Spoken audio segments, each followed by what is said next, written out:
கிருபையும் நீதியும் உள்ளவர். எது கொடுத்தாலும் என்ன செய்தாலும் எது வந்து நிற்கிறாராம்? நீதியில வந்து நின்றுக்கிறார். அவர் அமைதியாக இருக்கிறார் என்பதற்காக நாம் எதையும் செய்து கொண்டிருக்கிறோம். அவர் அமைதியாக இருக்கிறார். நாம் எது நீ என்ன செய்கிறாய் செய்து கொண்டே இருக்கின்றார். அது அமைதியாக இருக்கிறார் என்று நமக்கு தீர்ப்பு கொடுக்கிறது என்பதற்காக நம்ம செஞ்சுட்டே இருக்கிறோம்.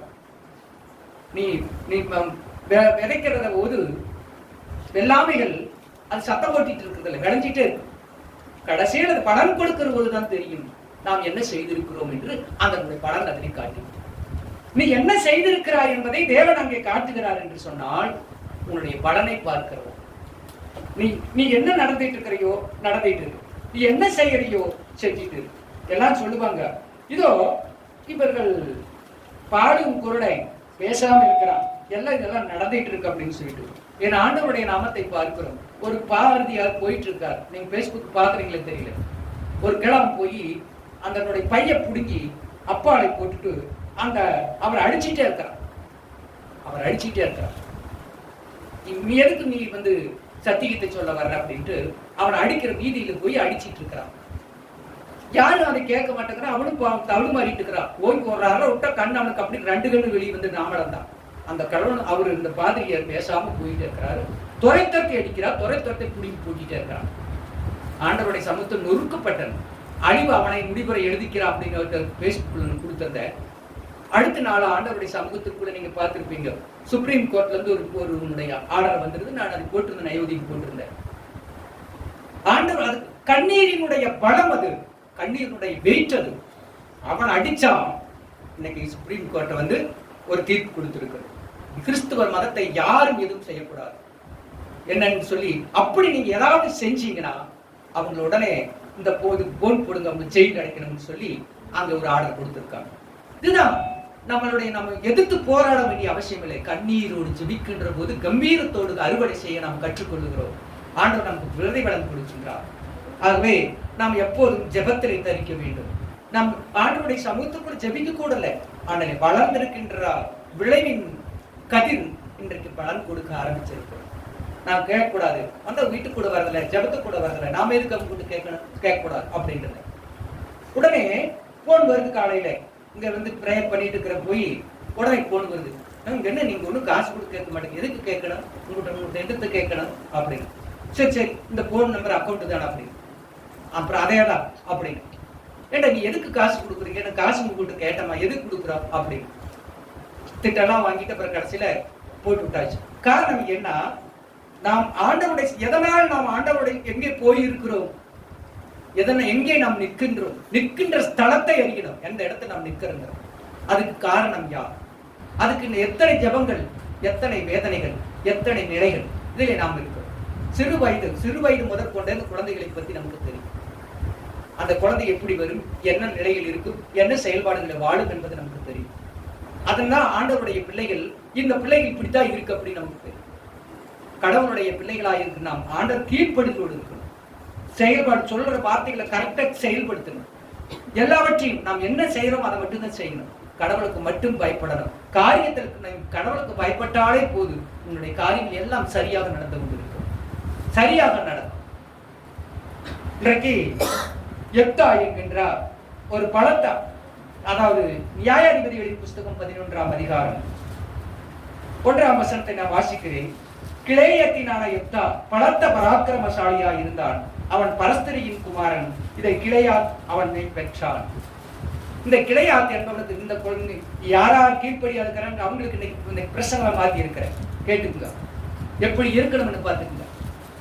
இந்த கிளையாத் ஒரு தவறான பெண்ணிடத்திலே போய் ஒரு குழந்தையை பெற்றுக் கொள்கிறார். தவறான பெண்ணிடத்தில் தவறான வழிகளே போறது அப்படித்தான். நம்ம தவறானது எந்த ஒரு இடத்துல ஒரு கெயினை எடுத்துட்டாலும் அதெல்லாம் வீணாத்தான் போகுது. நீ எவ்வளவுதான் இருந்தாலும் சரி, எப்படிப்பட்டவனா இருந்தாலும் சரி, தவறான பாதையில ஒரு பொருள் வாங்குறதும் சரி, தவறான பாதையில ஒரு செயல்பாடுகளை செய்து முடித்தாலும் சரி, தவறான பாதையில நீ என்ன செய்தாலும் சரி, அது எல்லாமே வீணாய் போகும். அதற்குத்தான் உதாரணம். பரஸ்திரியின் மேலே மோகம் கொண்டு கிளையாத் ஒரு குமாரனை பெற்றான். இவனுக்கு மனைவிகள் உண்டு, குழந்தைகள் உண்டு.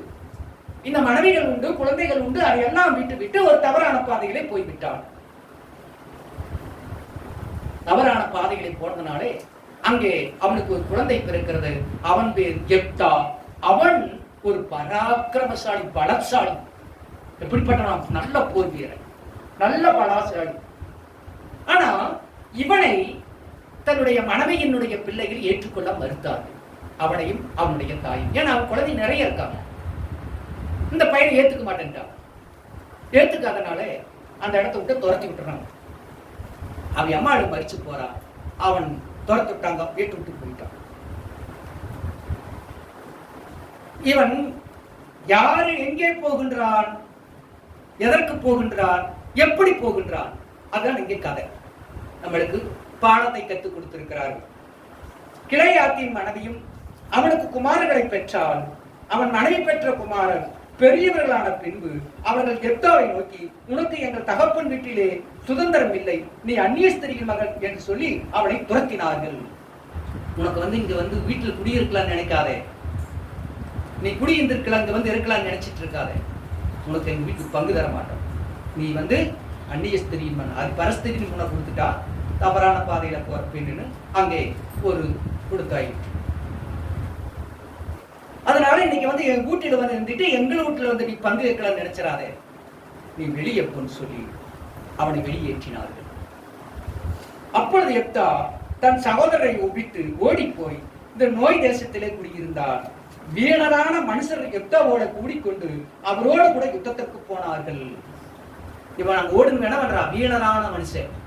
இன்றைக்கு இந்த இடத்துலப்பா, கொஞ்ச நேரத்துல அந்த இடத்துலப்பா, இன்னும் கொஞ்ச நேரத்துல கூட அந்த இடத்துல நிற்பா. இந்த பசங்களை போல ஒரு இடத்துல ஸ்தம்பிக்க மாட்டாங்க, வீட்டுல என்ன காரியம் நடக்குதுன்னு கவனிக்க மாட்டாங்க, ஓடிட்டே இருப்பாங்க. இவனுக்கு ஃப்ரெண்ட்ஸ் யாரு, வீணரான மனிதர்கள், நல்லா பொறுப்புக்கிறது இருக்க மாட்டாங்க. இவங்களோட ஒரு பைக் போட தெரியவா, அவனாட்டாவ ஒரு பையனப்பா பார்த்தா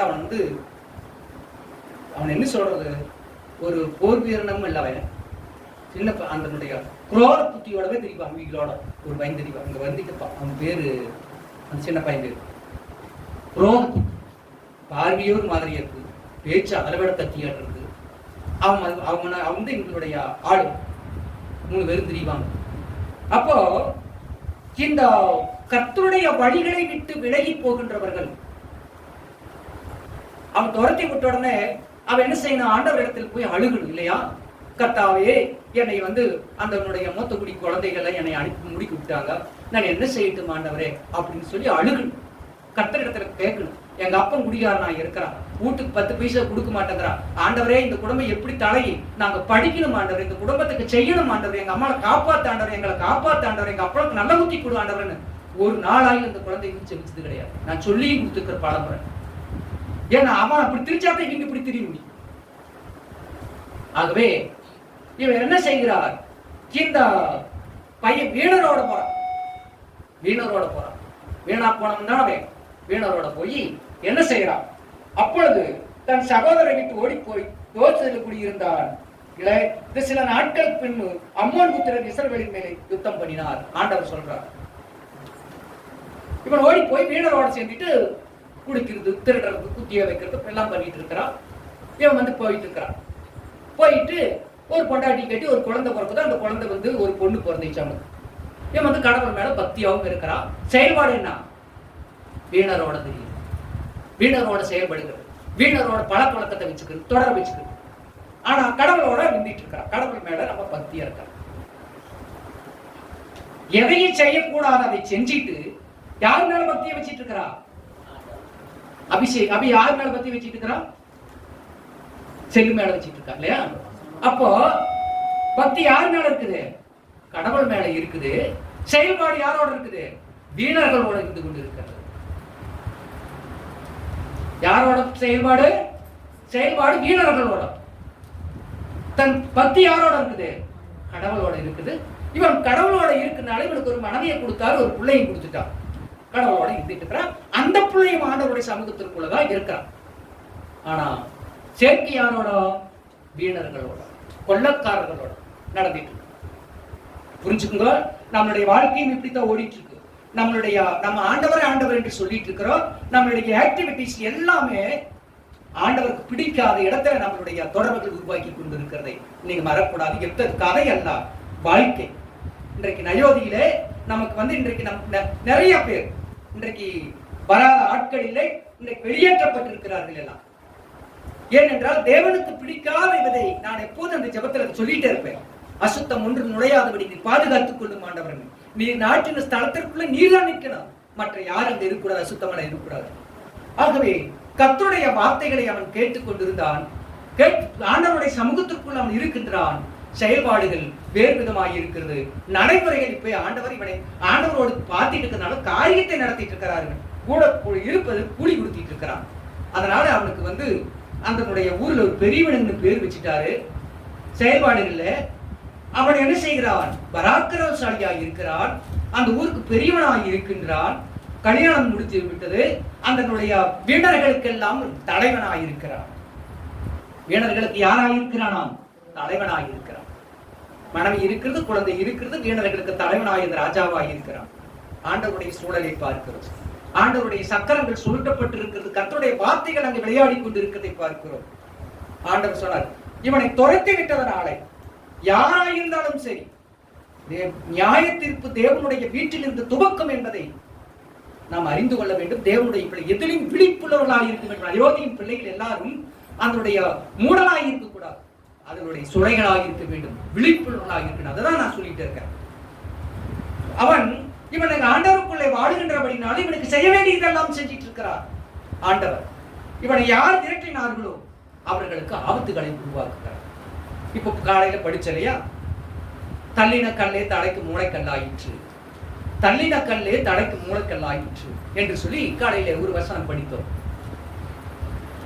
அப்போ இவனை தள்ளினார்கள், அந்த பரஸ்திரிய மகன் என்று அவர்கள் முடுக்கினார்களோ ஆண்டவர் அங்கே பழி வாங்குகிறார். அம்மோன் புத்திரர்களை சண்டைக்கு அனுப்புகிறார். போர்க்களத்தை அங்கு ஏற்படுத்துகிறார். அங்கே போர் நடக்க ஆரம்பிக்கிறது. இவர்கள் எல்லாம் பயந்து நிற்கிறார்கள். மனைவிக்கு பிறந்த பிள்ளைகள் என்ன செய்கிறார்கள்? பயந்து போயிட்டார்கள். இப்போ அம்மோன் புத்திரர்களை அடித்து விரட்டி எடுத்து சொத்து சுகத்தையும் இவர்களையும் அடித்துக் கொண்டு போய் விடுவார்கள். அந்த நிலையிலே இவர்களை ஆண்டவர் கொண்டு வந்து விட்டார். யாரா இருந்தாலும் நாம் என்ன செய்கின்றோம் அதற்கு உண்டான பலன் கிடைக்கும். நீ எப்படிப்பட்டவர்களாக இருந்தாலும் உடலோடு இருந்தாலும் சரி. ஆகவே இவர் என்ன செய்கிறார்? இந்த காரியத்தை அங்கே முடுக்கி விட்டவுடனே இவனை போருக்கு ஆண்டவர் ஆயத்தம் பண்ணினார். போர் தொடுக்க ஆரம்பித்தார்கள். இவர்கள் எல்லாரும் ஒண்ணு சேர்க்கிறார்கள். தன்னுடைய தாயின் பிள்ளைகள் எல்லாரும் ஒண்ணு செஞ்சாங்க. ஐயோ, இந்த பாவம் நமக்கு எப்படி வந்தது? அவனை விரட்டி விட்டதனாலே, எப்தாவை விரட்டி விட்டதனால்தான் நமக்கு இந்த பாவம் வந்தது. அதனாலே நாம் என்ன செய்வோம்? இன்னைக்கு நாம் அடிமைகளாக அடுத்தவனிடத்தில் அம்மோன் இடத்திற்கு போக வேண்டியதாக இருக்கிறது. நம்மளை கொண்டு போய் விடுவார்கள். ஆகவே நாம் போய் அவனிடத்திலே சொல்லி அவனை கொண்டு வந்து இவனை விரட்டி சொல்லலாம். எவனை விரட்டினார்களோ அவனை போய் தஞ்சம் அடைக்க வேண்டிய நிலைக்கு தேவன் வந்தது. அதுக்கு நான் நிறைய போட்டுட்டே இருப்பேன், பேஸ்புக்கில் போட்டுட்டே இருப்பேன். நான் அயோத்திக்குள் போட மாட்டேன், பேஸ்புக்கில் நிறைய போடுவேன். ஒருவனை நீ சுத்தமாகுவதற்கு பிறரை குற்றம் சாட்டி நல்லவனாக நீ விரும்பாதே. ஏனென்றால் அந்த நிலைக்கு நீ மறுபடியும் வருவாய் என்று, அந்த குற்றம் சாட்டப்பட்ட நிலைக்கு நீ வருவாய். அதனால இன்னைக்கு நீ ஒருவனை குற்றம் சாட்டி விட்டு நீ நல்லவனாக நீ முயற்சிக்காத என்று சொல்லி எல்லாம் நிறுத்தி போட்டிட்டே இருப்பேன். தினம் சொல்லிட்டே இருப்பான் கூப்பிட்டு. ஆகவே நாம் நல்லவனாய் கொள்வதற்கு அடுத்தவனை குற்றம் சாட்டாதே, ஏன்னா அந்த நிலைக்கு நீ மறுபடியும் வருவாய் என்று வேதம் சொல்லப்பட்டிருக்கிறது. அதைத்தான் இங்கே பார்க்கின்றோம். எப்தாவுடைய நிலையிலே எப்தா சொல்லுகிறான், தன்னுடைய தாயினுடைய மூத்த தாரத்தினுடைய பிள்ளைகள் சொல்லுகிறார்கள். இதோ அவர்கள் கேட்கிறார்கள். 5வது வசனத்தை வாசிக்கலாம். பண்ணும்போது கிலேயாத்தின் மூப்பர் எப்தாவின் தோப்பை தேசத்திலிருந்து அழைத்து வர போய், அப்பொழுது எப்தா கிலேயாத்தின் மனைவியும் அவனுக்கு குமாரர்களையும் பெற்றாள். அவள் மனைவி பெற்ற குமாரர் பெரியவர்களான பின்பு அவர்கள் எப்தாவை நோக்கி, உனக்கு எங்கள் தகப்பன் வீட்டில் சுதந்திரமில்லை, நீ அந்நிய ஸ்திரீயின் மகன் என்று சொல்லி அவனை துரத்தி விட்டார்கள். அப்பொழுது எப்தா தன் சகோதரை விட்டு ஓடி போய் தோப்பேஸ் தேசத்திலே குடியிருந்தான். வீணரான மனுஷர் போய் எப்தாவோட கூடிக்கொண்டு அவனோடு கூட யுத்தம் பண்ண போனார்கள். சில நாட்களுக்கு பின்பு அம்மோன் புத்திரர் இஸ்ரவேலின் மேல் யுத்தம் பண்ணினார்கள். அவர்கள் இஸ்ரவேலின் மேல் யுத்தம் பண்ணும்போது கிலேயாத்தின் மூப்பர் எப்தாவை தோத்தேப்பில் இருந்து அழைத்து வர போய், இவ என்ன செய்யறாங்க? யுத்தம் பண்ணா இஸ்ரவேலில் போர் நடந்து கொண்டிருக்கிறது. இதனுடைய தாயின் பிள்ளைகள் போய் எப்தாவை அழைத்து வர்றாங்க. நீ வா, எங்களை காப்பாத்து அப்படின்னு சொல்லி அவனை காப்பாற்ற போனார்கள். எப்தாவை நோக்கி, நீ வந்து நாங்கள் அம்மோன் புத்திரரோட யுத்தம் பண்ணா எங்கள் சேனாதிபதியை இருக்க வேண்டும் என்றார்கள். நாங்க அவங்களோட சண்டைக்கு போறோம், உனக்கு வேலைக்காரனா இருக்கிறோம், நீ எல்லாம் எனக்கு நீ வந்து என்ன தலைமையாக இருக்க வேண்டும், சேனாதிபதியாக இருக்க வேண்டும். தள்ளப்பட்டவன் தலைக்கு மூலக்கல்லாயிற்று இல்லையா? பாட்டம், கட்டடம் கட்டிடும் சிற்பிகள் நாங்கள், கட்டிடுவோம் கிறிஸ்து இயேசுவுக்கா என்று சொல்லி இல்லையா? கல்லினால் அல்ல, மரத்தினால் அல்ல, உளியினால் அடித்து அல்ல. ஏன்னா ஆண்டவருடைய வார்த்தைகளை நாம் பார்க்கிறோம். அப்போ இது மரமோ கல்லோ உளியோ அல்ல, தேவ செய்தி, தேவனுடைய வார்த்தை அந்த இடத்திலே யாரை முடுக்கி விட்டார்களோ அவர்களை அழைத்து வரும்படிக்கு தேவன் அங்கே அனுப்புகிறார். கட்டடம் இப்படி கட்டுகிறார் பாரு ஆண்டவர், தேவ வார்த்தைகள். ஆகவே இவன் போய் கூப்பிடுறாங்க, நாங்க வந்து உனக்கு சேனாதிபதியா இருக்க, நீ எங்களுக்கு சேனாதிபதி இரு, நாங்க போய் அவங்களோட சண்டை போடுறவங்களுக்கு நான் ஆளுக்காரனா இருக்கிறோம், நீ வா அப்படின்னு கூப்பிட்டாங்க. யார் கூப்பிடுறா? யார் கூப்பிடுறா? கூப்பிடுறது யாரு? சகோதரர்கள். யாரு அந்த சகோதரர்கள்? யார் அந்த சகோதரர்கள்? எப்தாவுடைய அவங்களுடைய அண்ணன்மார்கள் தான். அப்படி அம்மாளுக்கு மூத்த குடி இல்லையா? இளைய குடிக்கு பையனை கூப்பிடுறாங்க, மூத்த குடி பையங்க. மூத்த குடி பையன் முன்னாடி முடுக்கி விட்டுட்டாங்க இல்லையா? நீ யாரை முடுக்கணியோ போவோம் அவங்களுக்கு கூப்பிட வேண்டிய நிலை வந்தது. இது எல்லாம் யார் சூழல், யார் செயல்படுத்துகிறார்? தேவாதி தேவனாகிய கர்த்தர் அந்த காரியத்தை செயல்படுத்திக் கொண்டிருக்கிறார். ஆகவே இவன் யாரோடு இருக்கிறான்? ஆண்டவரை ஜெபித்துக் கொண்டிருக்கிறான். வாழ்க்கையிலே யாரோடு வாழ்ந்து கொண்டிருக்கிறான்? வீணரோடு வாழ்ந்து கொண்டிருக்கிறான். இருதயத்திலே தேவனை ஆராதித்துக் கொண்டிருக்கிறான். ஆகவே இவன் ஆராதித்துக் கொண்டிருக்கும் வரையில் இவனுக்கு நன்மை உண்டாகும்படிக்கு தேவன் செய்து கொண்டிருக்கிறார். ஆனால் அங்கீகாரத்திற்குள்ள காரியம் அற்பமாயிருந்தாலும் இதோ முடிவிலே அங்கீகாரம் பெறக்கூடியதா இருக்க வேண்டும். இவன் ஆண்டவருடைய சமூகத்திற்குள்ள அற்பமான காரியத்தை செய்து கொண்டு உலகத்திற்கு இருக்கலாம், ஆண்டவரை ஏற்றுக்கொள்வாரா என்று பார்க்கும்போது ஆண்டவரை ஏற்றுக்கொள்வது கிடையாது. இதைத்தான் நாங்கள் பார்க்கிறோம். நீ வாழலாம், ஜெபிக்கலாம், குடிக்கலாம், உன்னுடைய கிரியைகளை அவர் அங்கீகரிக்கிறாரா என்று பார்க்கணும். அந்த கிரியை இல்லாத விசுவாசம் தான் செத்ததா இருக்கிறது. ஆகவே இவன் என்ன செய்கின்றான்? அவன் கூப்பிடுறான், வா வா, நான் உங்களுக்கு சேனாதிபதி, நீ சேனாதிபதி இரு, நான் உங்களுக்கு ஆளுக்காரனா இருக்கிறேன், அவர் இடத்துல போய் நான் போயிடலாம் என்று சொல்லி கூப்பிடலாம். கூப்பிடும் போது அதற்கு எப்தா கிலேயாத்தின் மூப்பரை பார்த்து, நீங்கள் அல்லவா என்னை பகைத்து என் தகப்பன் வீட்டிலிருந்து என்னை துரத்தினவர்கள், இப்பொழுது உங்களுக்கு ஆபத்து நேரிடுகின்ற சமயத்திலே நீங்கள் என்னிடத்தில் ஏன் வருகிறீர்கள் என்றார். என்னவா இப்ப போய் கூப்பிடுறத என்ன சொல்றா? அவனுக்குள்ள மனசுக்குள்ள இருக்கு, பகை இருக்கு இல்லையா? எல்லாத்தையும் விட்டுட்டு நான் தனியா வந்திருக்கிறனே அப்படின்னு.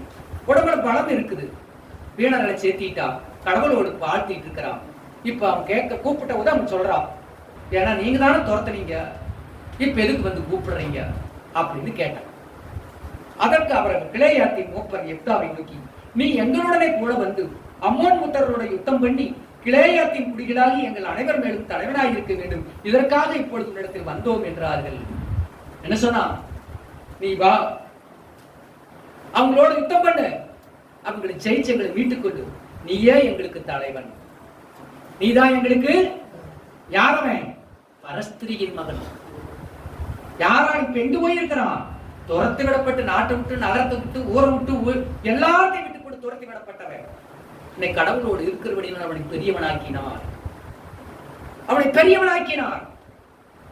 ஆனால் பெரியவனாக்கினால் போதாது, நல்லா இருந்தா போதாது, அங்கீகாரத்துக்குட்பட வேண்டும், அங்கீகாரத்துக்குட்பட வேண்டும். எந்த பாவத்தையும் அறியாமல் இருக்கிறவர்கள் தண்டனை அனுபவிக்க நாம் அனுமதி கொடுக்கிறோம். எந்த பாவமே குழந்தைகள் அறியாது, ஆனால் அவர்கள் அந்த பாவத்தை சுமக்கும்படிக்கு யார் காரணமாயிருக்கிறோம்? பெற்றவர்கள் காரணமாயிருக்கிறார்கள். அந்த பாவத்தை அவர்கள் சுமக்க வேண்டும். நீ அனுபவிச்சு காய் எடுத்துட்டு போயிடுற, அவர்களுடைய பல்லெல்லாம் பூசி போகுது. பிள்ளைகள் வீணாய் போவதற்கு காரணம் பெற்றவர்களே. ஆகவே இந்த வீணாய் போனா இவன் அவன் கேட்கிறான், மக்கள் கேட்கிறார்கள், கிலேயாத்தின் மக்கள் கேட்கிறார்கள், நீ ஜெயித்து வா, நீ தலைவனாகிடு, எங்களுக்கெல்லாம் ஏதோ தப்பு பண்ணிட்டோம், அன்னைக்கு வெற்றி விட்டோம், நீ வீணா போயிட்ட, இன்னைக்கு வந்து நீ வந்து நல்ல ஆண்டவனை வச்சுட்டு இருக்காரு, நீ எங்களுக்கு வா, எங்களை ஜெயிச்சு காப்பாத்து, நீயே தலைவனாக இருந்துக்கோ அப்படின்னு சொல்லி கிலேயாத்தின் மக்கள் அந்த எப்தாவை பார்த்து கேட்கிறார்கள். வேதம் சொல்லப்பட்டிருக்க சங்கீதத்தின் புஸ்தகம் 116 அதிகாரம் 6வது வசனத்தை வாசிக்கலாம். 116:6. கர்த்தர் கபடற்றவர்களை காக்கிறார். கர்த்தர் கபடற்றவர்களை காக்கிறார். கர்த்தர் கபடற்றவர்களை காக்கிறார். யாரை காக்கிறார்? கபடற்றிருக்கிறார். கர்த்தர் கபடற்றவர்களை காக்கிறார். அடுத்தது, நான் மெலிந்து போனேன், அவர் என்னை இரட்சித்தார். மெலிந்து போது கபடற்றி இருக்கிறோம், அதனால மெலிச்சு போறோம். நான் பலமா இருக்கல. கபடற்றலா இருக்கிறவர்கள் மெலிச்சுதான் போவாங்க, வேதனைப்பட்டு இருப்பாங்க, துக்கப்பட்டு இருப்பாங்க. ஆனால் கர்த்தர் யாரை காக்கிறார்? கபடற்றவர்களை காக்கிறார். உன்னுடைய துக்கத்திலும் துன்பத்திலும் வேதனையிலும் கஷ்டத்திலும் துயரத்திலும் எல்லாவற்றிலுமே நீ மெலிஞ்சு போனன்னு நினைக்காதே. ஆண்டவருக்காக இருந்து நான் வீணா போன நினைக்காதே. ஆண்டவருக்காக இருந்து நீ பலத்து போகும் மெலிஞ்சு போயிருக்கிறே, ஆனா உன்னை காக்குகிறார். இப்ப மெலிஞ்சு போனான், ஆனா ஆண்டவனை காத்திட்டு வர கபடற்றவனாயிருக்க, ஆனால் செயல்பாடு வீராயிருக்க, செயல்பாடு வீராயிருக்க. ஆகவே ஆண்டவர் என்ன செய்கிறார்? இந்த யெப்தாவை பார்த்து அவன் கேட்டான். இவர்கள் சொல்லுகிற கிலேயாத்தின் மக்கள் சொல்லுகிறார்கள், நீ எங்களுக்கு ராஜாவாயிரு, எங்கள் உயரம் விட்டு வீட்டுக் கொண்டு வந்து சொல்லிட்டு கேட்டான். அதற்கு எலியா, அதற்கு 10வது வசனம், கிலேயாத்தின் மூப்பர் யெப்தாவை பார்த்து, நாங்கள் வார்த்தையின்படியே செய்யாவிட்டால் இல்ல 9வது வசனம், அதற்கு யெப்தா அம்மோன் புத்திரரோட யுத்தம் பண்ணா, நீங்கள் என்னை திரும்ப அழைத்து போன பின்பு கர்த்தர் அவர்களை என் முன்னிலையாய் ஒப்புக் கொடுத்தால் என்னை உங்களுக்கு தலைவனாக வைப்பீர்களா என்று கிலேயாத்தின் மூப்பரை பார்த்து கேட்டான். இன்னைக்கு நீங்க கஷ்டமா இருக்கு, அதனால நீங்க என்னை கூப்பிடுறீங்க என்னை காக்கும்படிக்கு, உங்களை காக்கும்படிக்கு. நாளைக்கு ஒரு வேளை கர்த்தர் என் இடத்துல உங்களை ஜெயிக்க வேண்டும் என்று அந்த அம்னோனின் புத்திரர்களை தோக்கடிச்சு நீங்க ஜெயிச்சுட்டா நீங்க பேச்சு மாற மாட்டீங்களே. பாத்தீங்களா? அந்த பேச்சு சுத்தமா இருக்கணும். ஒரு வார்த்தைகள் சொன்னா அந்த வார்த்தைகளை உயிர் விட்டாகிடும் அந்த வார்த்தைகளை நாம் காப்பாற்றி ஆகணும். இதுதான் தேவனுடைய வார்த்தை. அவன் கேட்கிறான், இவன் மாறுவாங்கன்னு தெரிஞ்சுதான் அந்த வார்த்தையை கேட்டான். ஏன்னா நான் அதனுடைய அம்னோன் புத்திரரை ஜெயித்து நான் வந்தா பேச்சு மாற மாட்டேங்கிற நான் தலைவனாக இருக்கிறதுக்கு நீங்க ஒப்புக்குவீங்களான்னு கேட்டான்.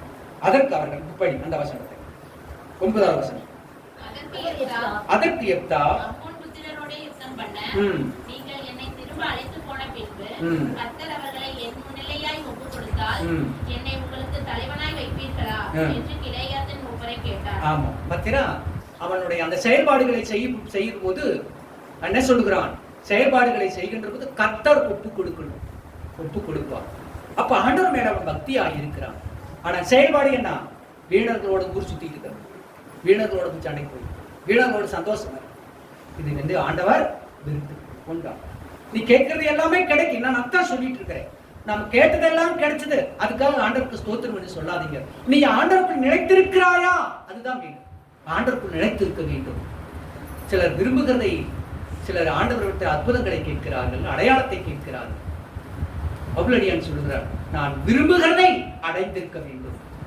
தேவன் எது விரும்புகிறாரோ நாம் அடையும். பத்திரா, அப்ப எனக்கு அற்புதம் வேண்டாம், அடையாளம் வேண்டாம், ஆண்டவருடைய சமூகத்துக்கு நான் இருக்கிறேன் என்று தெரிஞ்சிருக்கேன்.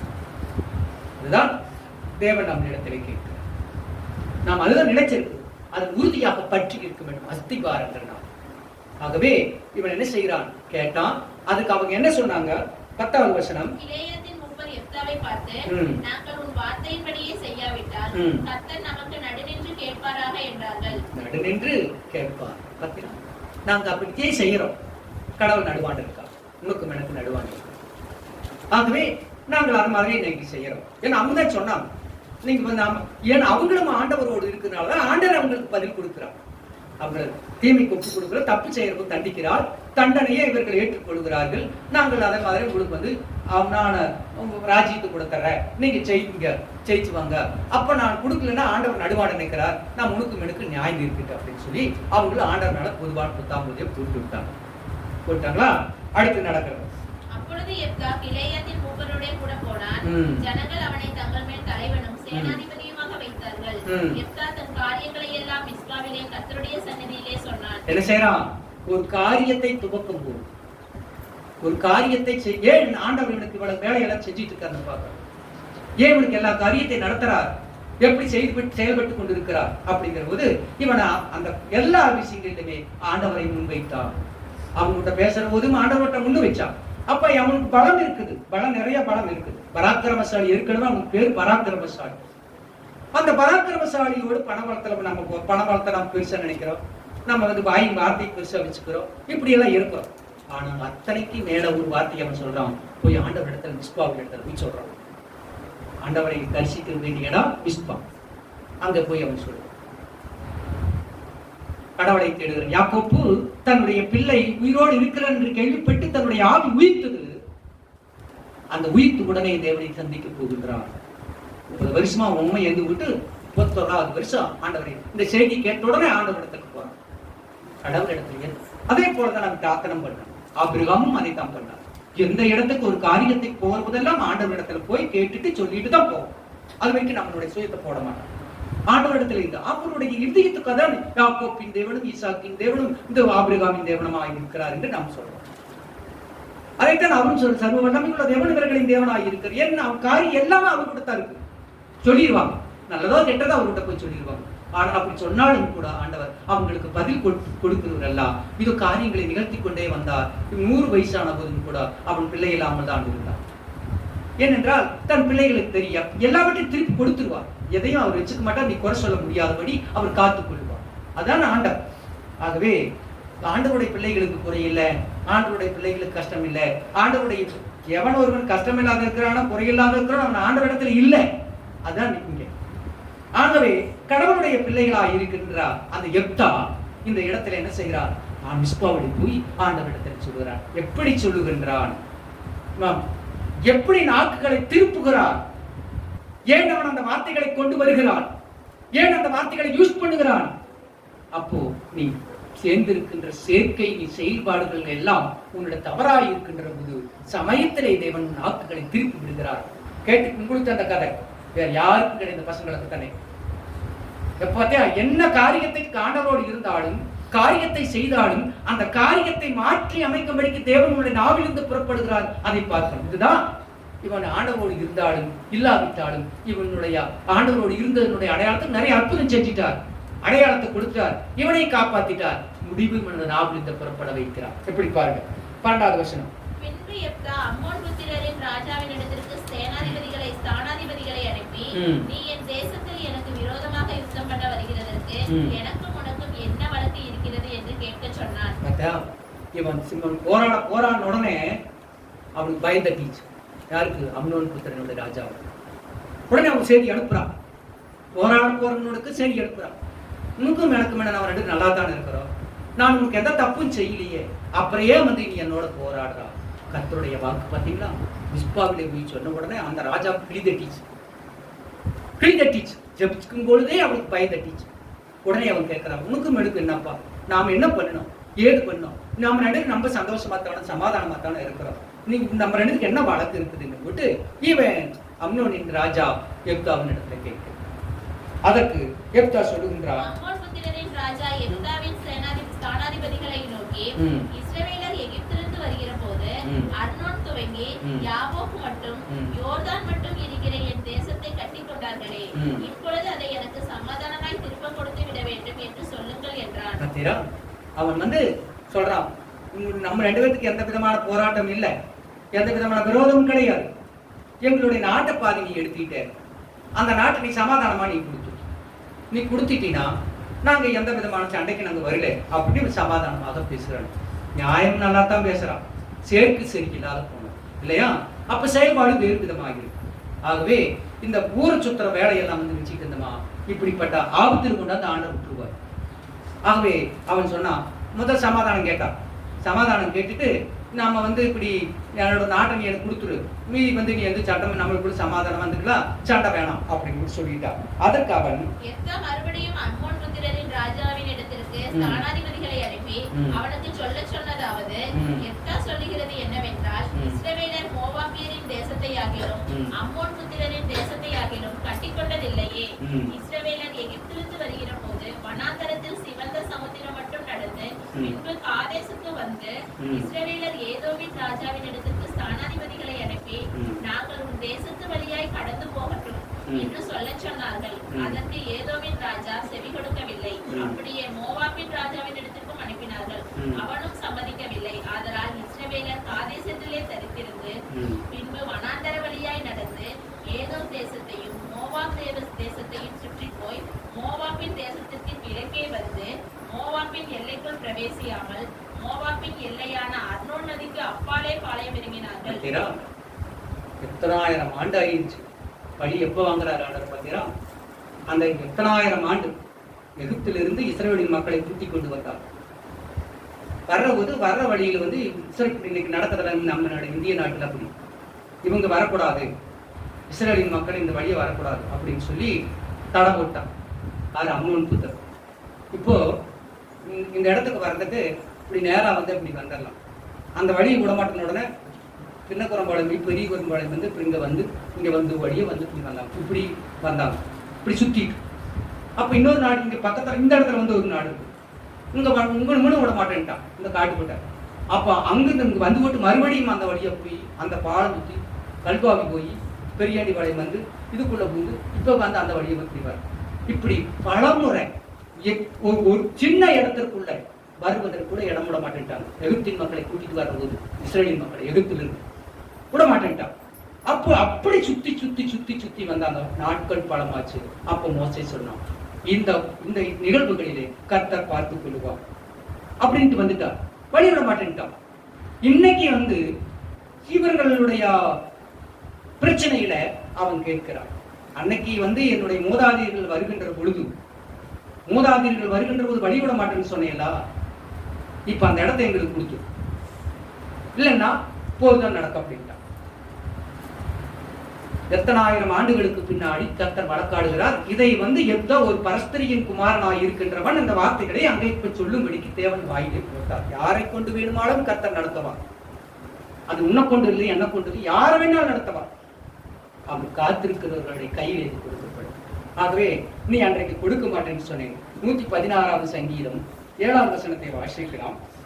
என் ஆத்துமாவே கர்த்தர் உனக்கு நன்மை செய்தபடியினால் நீ உன் இளைப்பாறுதலுக்கு திரும்பு. எதுக்குள்ள? இளைப்பாறுதலுக்கு திரும்பு. இளைப்பாறுதலுக்கு திரும்பு என்கிறார். நன்மை செய்தபடியினாலே இளைப்பாறுதல் தருவேன். அன்றைக்கு இஸ்ரேல் மக்கள் எவ்வளவு தீமை செய்தார்கள் இவனை இஸ்ரேலின் மக்களை, இன்றைக்கு இளைப்பாறுதலை அவர்களுக்கு கட்டளையிடும்படிக்கு இன்றைக்கு போர்களை துவக்கும்படிக்கு தேவன் அங்கே வழிவகுத்தான். ஆகவே இவன் என்ன செய்தான்? அப்ப கேட்கிறான், அதுக்கு ஒத்து வர மாட்டான். ஏன்னா அன்னைக்கு அவன் செய்த துரோகம் இருக்கிறது அல்லவா. இன்னைக்கு எந்த சமாதானமாக பேசினாலும் அந்த சமாதானத்துக்கு தேவன் வழி கொடுக்க மாட்டார். ஆகவே அதை நொறுக்க வேண்டும் என்று தேவன் சித்தமாயிருந்தால் அதை நொறுக்கு சித்தமாகி இன்றைக்கு எப்தாவின் கரங்களை கொடுக்கும்படிக்கு தேவன் கட்டளையிட்டார். பார்த்தீரா? நீ செய்திருக்கின்ற பாவமும் புண்ணியமும் எப்படி வரும்? இன்னைக்கு செய்திருக்கின்ற பாவமும் புண்ணியமும் நம்மை தேடி வந்தே தீரும். நீ நன்மை செஞ்சா உனக்கு வாசப்படியில் வந்து காத்திருக்கு, தீமை செய்தா அதுவும் வாசப்படியில் வந்து காத்திருக்கு. அதற்கு தான் சொல்றோம், எத்தனாயிரம் ஆண்டுகள் போனாலும் அது பின்னாலே வந்து ஒரு நாள் தாக்க ஆரம்பித்து விடுகிறது. இன்றைக்கு அதனுடைய நாட்டை நாசம் பண்ணுவதற்கு தேவன் அங்கு அனுமதி கொடுத்திருக்கிறார். இந்த எப்தா சமாதானமாக பேசினாலும் தேவன் அந்த சமாதானத்துக்கு உடன்பாடு ஆண்டவர் கொடுக்கணும். ஆனால் கொடுக்கல.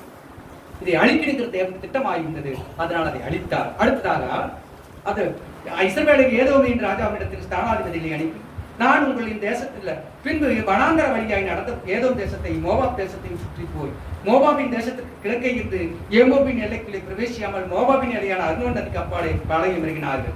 இப்பொழுது இஸ்ரவேலுக்கு எஸ்போவிலே ஆளுகின்ற சீகோன் என்னும் எமோரியரின் ராஜாவிடத்திற்கு ஸ்தானாதிபதிகள் அனுப்பி, நாங்கள் உன் தேசத்துக்கு வழியாய் என்ற ஸ்தானத்திற்கு கடந்து போக இடம் கொடுக்கின்றது சொல்ல சொன்னார்கள்.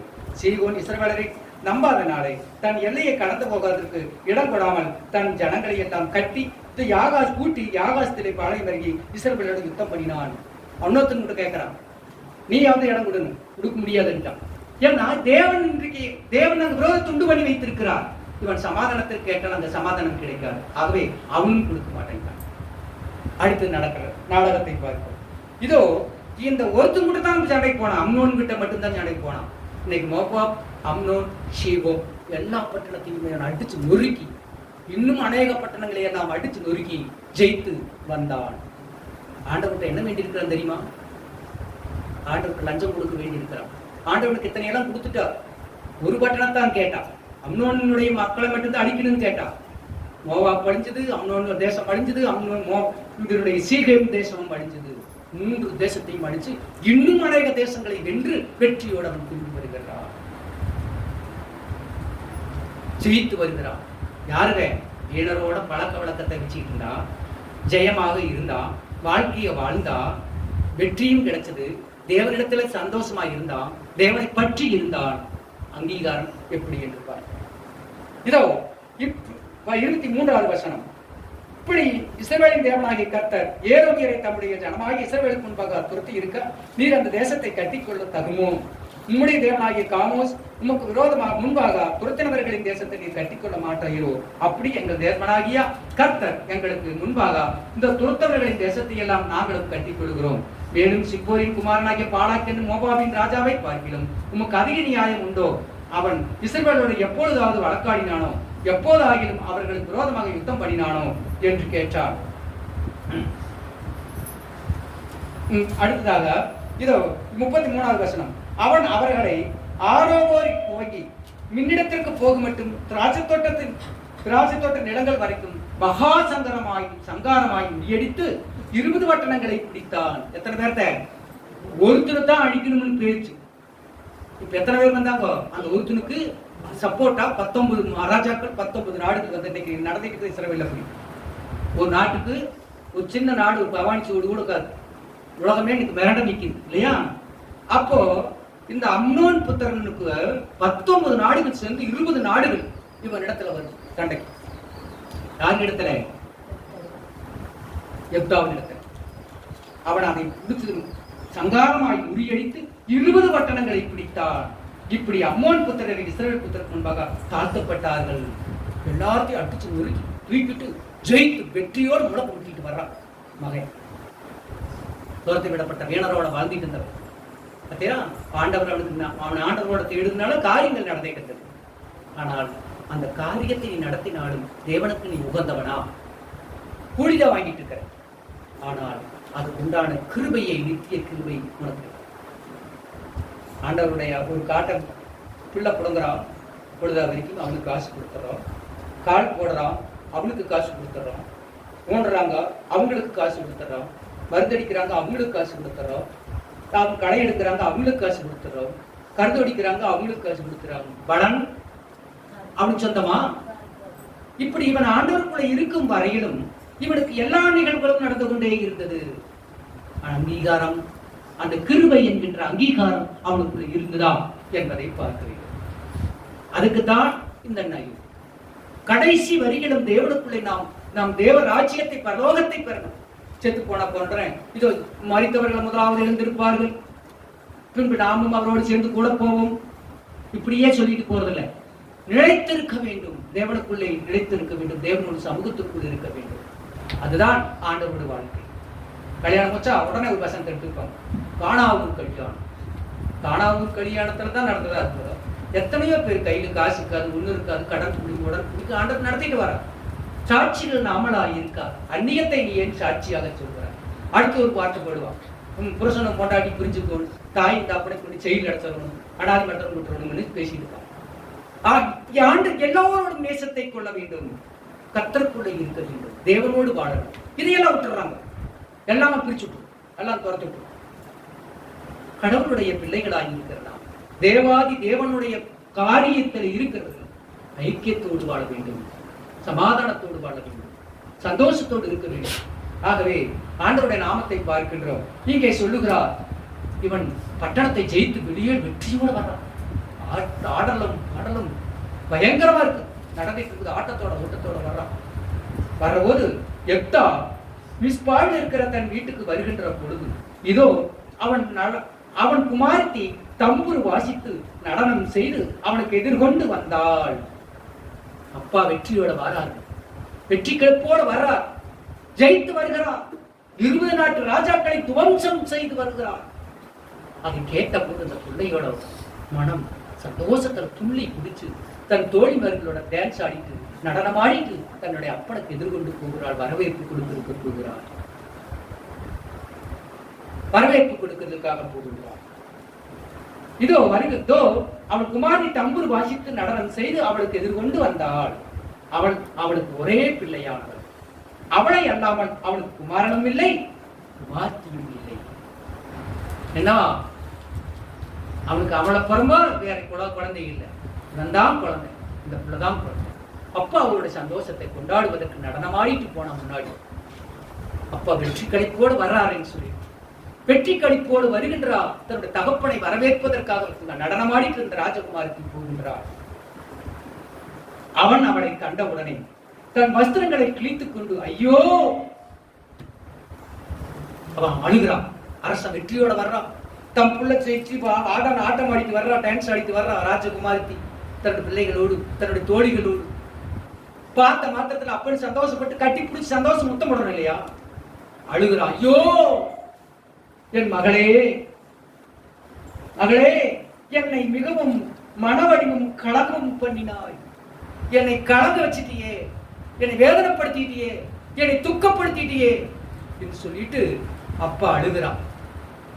பார்த்தீரா, ஒரு சந்தோஷமான வீட்டில துக்க நிகழ்வுகள் நடக்க ஆரம்பிக்கிறது. இப்படி பண்ணிட்டியே மகளே, என்னை துக்கப்பட வச்சிட்டியே, வேதனைப்பட வச்சிட்டியே, மனம் கலங்க வச்சிட்டியே, கண்ணீர் விட வச்சிட்டியே அப்படின்ட்டு அந்த ஜெயித்து கழிப்பெல்லாம் ஓடி போய் துக்க களைப்பானுக்குள்ளே மேலோங்கி நின்றது. தன் வஸ்திரங்களை கிழித்துக் கொண்டு ஐயோ என் மகளே, என்னை மிகவும் மனமடியவும் கலங்கவும் பண்ணினாய், நான் கர்த்தரை நோக்கி என் வாயை திறந்து சொல்லிவிட்டேன், அதை நான் மாற்றக்கூடாதே என்றான். நான் கர்த்தரிடத்தில் ஒரு வேண்டுதல் பண்ணி இருக்கிறேன், ஆண்டவரிடத்தில் ஒரு வேண்டுதல் பண்ணி இருக்கிறேன், அது மாற்ற முடியாதே, என்னை இப்படி என் துன்பத்தை கூட நிறுத்திட்டியே அப்படின்னு சொல்லி அழுகிறார். வேண்டுதல் செய்து இங்க ஒரு மாடு, அங்க ஒரு மாடு, அங்க ஒரு மாடு, இங்க ஒரு கோழி, அங்க ஒரு கோழி, இங்க ஒரு கோழி கொடுக்கணும் வேண்டுதல். என்ன ஆண்டவர் எல்லா மனுஷனை திருப்திப்படுத்த பார்க்கிறாய், ஆண்டவரை எல்லாம். ஆகவே ஆண்டவரை இவன் செய்கிறான், ஆண்டவரோடு இருக்கிறான், ஆண்டவரோடு வாழுகிறான், ஆசீர்வாதம் பண்ணுகின்றான், நாவுகளை திருப்பி வைக்கிறார் ஆண்டவர். பார்த்தீங்களா, நாம் என்ன எப்படி இருக்கிறோம் என்றால் நம்மை கொண்டு நாம் நாசத்தை நாம் எழுதி விடுகிறோம். ஆண்டவரை கர்த்தர் சொன்னார், உங்களுக்கு ஒரு பட்டணத்தை எல்லாம் 20 பட்டணத்தை கொடுத்துட்டா, நீ ஏற்றத்துக்கு மேலாகவே தந்துட்டா, நீ ஏற்றத்துக்கு மேலாக எல்லாமே செஞ்சிட்டா, முடிவுப்பார் அழகு. நான் கர்த்தரை நோக்கி வேண்டுதல் செஞ்சுட்டேன், மகளே மகளே நான் வேண்டுதல் பண்ணி போட்டு அழுகிறான். அது என்னன்னு பார்த்தா, அப்பொழுது அவள் என் தகப்பனே, நீர் கர்த்தரை நோக்கி உம்முடைய வாயை திறந்து பேசினீர் அல்லவோ, அம்மோன் புத்திரராகி உம்முடைய சத்துருக்களுக்கு நீதியை சரிக்கட்டும், ஜெயத்தை கர்த்தர் கட்டளையிட்டபடினாலே உம்முடைய வாயிலிருந்து புறப்பட்டவரையே எனக்கு செய்யும் என்றார். என்ன வேண்டியிருக்கிறா, நான் போய் அவங்களோட ஜெயித்து வெற்றியோட வர்ற போது என் கண்ணுக்கு எது தென்படுதோ அதை உனக்கு பலியிடுவேன் என்று சொல்லி வேண்டுதல் பண்ணி ஆண்டவருக்கு பலி கொடுக்கிறான். யாரையே ஆண்டவர்கிட்ட போய் லஞ்சம் கொடுக்கிறான். ஆண்டவர்கிட்ட என்ன கொடுத்தான், எனக்கு அதை செஞ்சா நான் உனக்கு இதை செய்யற அப்படின்னு லஞ்சம் கொடுத்தான். அப்புறம் ஆண்டவருடைய நிலைகளை பார்க்கிறோம். அந்த பிள்ளை என்ன அது தெரியாது இல்லையா, துயரம் என்ன, வேதனை என்ன, துக்கம் என்ன, அநீதி என்ன, பாவம் என்ன, இதெல்லாம் அதுக்கு தெரியாது. உத்தமத்திலே ஜீவித்துக் கொண்டிருக்கிற அந்த குழந்தைகள் அவன் யாரு அங்க பேசிட்டு இருக்கிறத, அந்த பேயெல்லாம் வெளியே எடுத்து வீசறிக்கு போட்டு என்னங்க அந்த ஆட்டம் இல்லங்க, இங்க இடத்திறவங்க எடுத்து உட்கார வேண்டியதானா? பேய் கடையாதான் பண்ணிட்டு இருக்குதுங்க. என்ன சொல்றான், இப்படி நான் சொல்லி அந்த பிள்ளைகளுக்கு தெரியாது, வேதம் ஒரு ஒண்ணுமே தெரியாது. அந்த பிள்ளை ஆண்டவருக்குள்ள இருக்கிறபடினாலே அந்த உத்தமத்தை அப்படியே சொல்லுகிறார். அப்பா ஒன்னும் வருத்தப்பட வேண்டாம், நீங்க என்ன ஆண்டவருக்கு வாய் விட்டு சொன்னீங்களோ அதை நீங்க செஞ்சிருங்க, நான் உடன்படுறேன் அப்படின்னா அந்த பிள்ளைக்கு தெரிஞ்சிச்சு. ஆண்டவர்கிட்ட வேண்டுதல் சொன்னதை பிள்ளை விட்டவன் சொல்லியிருக்கான். அதனாலதான் அந்த பிள்ளை சொல்லுது, என்னை பலி கொடு, என் எதுக்காக எது வருகிறதோ, என் எதிரே எது வருகிறதோ வெற்றியோட வரும்போது அதை நான் உனக்கு பலி கொடுக்கிறேன் என்று சொன்னபோது தன் பிள்ளையை இப்பொழுது ஆட்டமாடி நடனமாடி வருகிறார். தன் பிள்ளையை கொண்டு போய் என்ன செய்கிறான், ஆண்டவருக்கு பலி கொடுத்து கொடுக்கிறான். வீணரோட சுத்துறது, வீணா போனவங்களோட வாழ்றது, வீணா போன செய்யறது, இன்றைக்கு வீடு வெறு வீடாகி போய்விட்டது. எத்தனை ஜெயத்தை கொண்டு வந்தாலும் பொறுப்பு நீதி இருக்கும், சத்தியம் இருக்கும், சமாதானம் இருக்கும். உன்னோட சேரங்களை கவனிக்கணும். இவன் யாரு அப்படின்னு சொல்லி யார் பழி வாங்கணும் தெரியும், நாட்டை தெரியும். அவங்களோட சேர்ந்து 2 பேர்த்தோட திடீர் வயோட்டேன். ஒரு அடக்கம் இல்லை, அமைதி இல்லை. ஆண்டவருடைய பிள்ளைகள் எப்படி இருக்கணும்? ஒரு சாந்தம் இருக்கணும், அமைதி இருக்கணும், கண்ணுக்கு அது இல்லை. சொல்லிக் கொடு, அவங்களுக்கு சொல்லி நம்ம சொல்லி கொடுக்கணும். நம்மளோட சேரனா அப்படி இருக்கக்கூடாது, இப்படி இருக்கணும், நல்லா இருக்கணும், நல்லா சொல்லித்தார். ஆண்டவருடைய பிள்ளைகளாக இருக்கிறனா, கர்த்தருடைய பிள்ளைகளாக இருக்கிறனா, ஆண்டவரோடு வாழுகிறது மட்டும் அல்ல, நம்முடைய செய்திகளும் தேவனுக்கு ஏற்றபடியாக இருக்கப்பட வேண்டும். உன்னை கொண்டு கர்த்தர் அங்கே காரியத்தை நடத்தினாலும் கூட நீ கொள்ளாதவனாக இருக்கிறபடினாலே அந்த காரியத்தை ஆண்டவர் அங்கீகரினுடைய பலன் அங்கே அங்கீகாரம் பெற்று போகிறதை நாம் இங்கே பார்க்கிறோம். இஸ்ரவேலரை பழி வாங்குவதற்கு, இஸ்ரவேலரை துன்புறுத்தினவர்களை பழி வாங்குவதற்கு உன்னை கொண்டுதான் பயன்படுத்தி இருக்கிறார். நீயும் தேவனுக்கு உண்மையாகத்தான் வாழ்ந்து கொண்டிருக்கின்றார். ஆனால் செயல்களோ வேறு விதமாக இருக்கிறது. உங்களுடைய சொற்களோ தகாததாக இருக்கிறது. இது எல்லாம் தேவனுக்கு பகையாக இருக்கிறது. இப்போ அந்த பிள்ளை கேட்கின்றார், அப்பா எனக்கு 2 மாதம் தவணை கொடுங்க, நான் போய் அந்த ஆண்டவருக்காக அந்த கடவுள் கர்த்தருக்கு நான் பாட்டு பாடி துதித்து ஜெபித்து நான் 2 மாதம் துக்கம் கொண்டாடிவிட்டு வருகிறேன். என் மரணத்திற்கு நான் மரித்து நீ துக்கம் கொண்டாடுவதற்கு முன்பாகவே நான் உயிரோடு இருக்கும் பொழுதே நான் துக்கத்தை கொண்டாடுகிறேன். 2 மாதம் தவணை கொடு என்று கேட்டார். பார்த்தீங்களா, உயிரோடுவே துக்கம் கொண்டாடுகிறார் தேவனுடைய பிள்ளைகள், தேவனுக்காக வாழ்ந்தவர்கள், தேவனோடு இருக்கிறவர்கள் தன் மரணத்தை முன்னெழுதுகிறார், மரணத்தை அறிந்து போகிறார். இன்றைக்கு நோயினால்தான் நம்முடைய மரணம் நிச்சயிக்கப்பட்டு இருக்கிறது. ஒரு பொன் பொருத்தனைக்காக தன் மரணத்தை நிச்சயிக்கப்பட்டு அதற்காக தேவனிடத்திலே பாடி மன்றாடினார், செபித்துக் கொண்டிருந்தால் அப்பொழுது கூட அந்த பொண்ணு கேட்டிருக்கலாம், ஆண்டவரே என்னை மீட்டுக் கொள்ளும், என்னை ஜெயித்துக் கொள்ளும், எனக்கு உயிர் கொடும் என்று கேட்டிருக்கலாம். ஆனால் அந்த பொண்ணு அதை கேட்கிறது. 2 மாதம் கழிந்தது. தன் தகப்பனிடத்திற்கு வந்தாள். இதோ நீ தேவனை நோக்கி உன் வாய் விட்டு சொன்ன அந்த வார்த்தைகளை நிறைவேற்றும்படிக்கு நான் வந்திருக்கிறேன், என்னை தேவனுக்கு பலி கொடு என்று சொன்னான். பலி கொடுத்தான். அந்த பெண்ணை பலி கொடுத்தான் ஆண்டவருக்காக. நாம் ஆண்டவரோடு இருக்கிறோம், ஆண்டவருடைய ஆலயத்துக்கு போகிறோம், ஆண்டவருக்கு எல்லாவற்றையும் செய்கிறோம். செயல்பாடுகள் வேறாக இருந்தால் உன்னுடைய முடிவிலே நீ அங்கீகாரம் பெற முடியாது. கர்த்தருடைய பிள்ளைகள் எல்லாவற்றிலும் ஜெயிக்கத்தக்கவர்களாக, பரலோகத்தையும் ஜெயிக்கத்தக்கவர்களாக நம்முடைய வாழ்க்கை அமைய வேண்டும். நம்முடைய செயல்களும் இருக்க வேண்டும், நம்முடைய சிந்தனைகளும் இருக்க வேண்டும். நமக்கு எல்லாமே தருவார். தருவார் என்பதற்காக நீ தேவனுடைய பிள்ளை ஆகிவிட முடியாது. ஆண்டவருடைய பிள்ளைகள் முடிவிலே அங்கீகாரம் பெறும். இதுதான் ஆசீர்வாதத்திற்குரியதாக இருக்கிறது.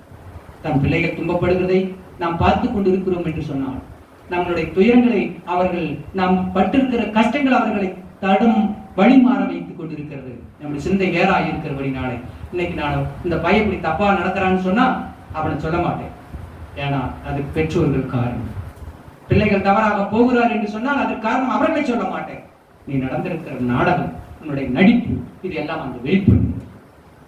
அதுதான் அங்கே வேதத்திலே நாம் பார்க்கிறோம். என்ன 10,000 ஆண்டுகளுக்கு பின்னாலே நடந்திருக்கின்ற அந்த காரியத்தை இன்றைக்கு எக்தாவை கொண்டு அம்னோன் புத்திரியின் சீகேமையும் மோவாபையும் அழித்து நொறுக்கினார் தேவன். ஆகவே நாம் செய்தான் அந்த பாவம். ஏற்கனவே நான் சொல்லியிருக்கிறேன், ஆபிரகாம் பறவைகளை துரத்தினான். இன்றைக்கு எகிப்திலே மக்கள் ஆண்டவர் அன்றைக்கு சொன்னார், உன்னுடைய பிள்ளைகளையும் உன்னுடைய வம்சங்களையும் இப்படி துரத்துவார்கள் என்றார். அதே போலவே அங்கு துரத்தினார்கள். ஆபிரகாம் தன்னுடைய சொத்து சுகத்தை எல்லாம் தன்னுடைய எலியாசர் கையில் ஒப்புக் கொடுத்து விட்டு அதை எதையும் கவனிக்காமல் இருந்தால். ஆகவே பேர்தான் ஆபிரகாமுடையது, அவனுடைய ப்ராப்பர்ட்டி அத்தனையும் எலியாசருடையதாக இருந்தது. அதைத்தான் அவர் நன்மை செய்தார். யோசேப்பு இன்றைக்கு எகிப்தினுடைய பார்வோன் எல்லாவற்றையும் அவன் கையில் ஒப்புக் கொடுத்து விட்டு பேர் மாத்திரம் அவனுடைய பார்வோனாக இருந்தான். மீதி எல்லாமே யோசேப்பின் வசமாகிட்டு, நன்மையும் தீமையும் அங்கே நாடி நலம் புரிந்தோருக்கு தன்னையால் ஆளப்படும் என்ற வேத வாக்கு திருக்குறள் இந்த வேதத்தில் இருந்து எடுக்கப்பட்டிருக்கிறது. ஆகவே நன்மை செய்தாலும் தீமை செய்தாலும் எல்லாவற்றுக்கும் உண்டான பலன் அங்கே கிடைத்துவிடும். ஆகவே நீ நாம் ஒண்ணு செஞ்சுட்டு நமக்கு கிடைக்கவே நினைக்காதே. நீ செஞ்ச தவறான பாதைகளை செஞ்சிருக்கிற, நீ எல்லாமே நடந்திருக்கு. ஆகவே கர்த்தருடைய பிள்ளைகளாக இருக்கிற நாம், ஆண்டவருடைய பிள்ளைகளாக இருக்கிற நாம் அவரோடு இருக்கணும். இந்த ஊர் சுத்துறது, பொய் சொல்றது, புறஞ்சொல்றது, வாழ்றது, இது எல்லாம் இருக்கக்கூடாது. நாளைக்கு நீ இன்னைக்கு விளையாட்டு குத்தி, நாளைக்கு நீ குடும்பஸ்தானம் ஆகிடுவேன். அந்த குடும்பஸ்தானம் ஆகிறது உங்களுடைய குடும்பங்கள் வீணாகி போய்விடும். இதை எப்தாவினுடைய பாடங்களிலே இருக்கு கற்றுக்கொள்ளும். ஆகவே தேவனுடைய பிள்ளைகளாயிருக்கிற நாம் ஆண்டவருக்கு பயந்து கர்த்தருக்குள்ளே வாழ்ந்து அவருடைய நித்திய கிரீடங்களை நாம் பற்றி கொள்ளும்படிக்கு நாம் எல்லா விதத்திலுமே இருக்கிறது. தேவன் நம்மை ஆசீர்வதிப்பாராக. கர்த்தருடைய நாமத்திற்கு மகிமை உண்டாகும். ஜெபத்திற்கு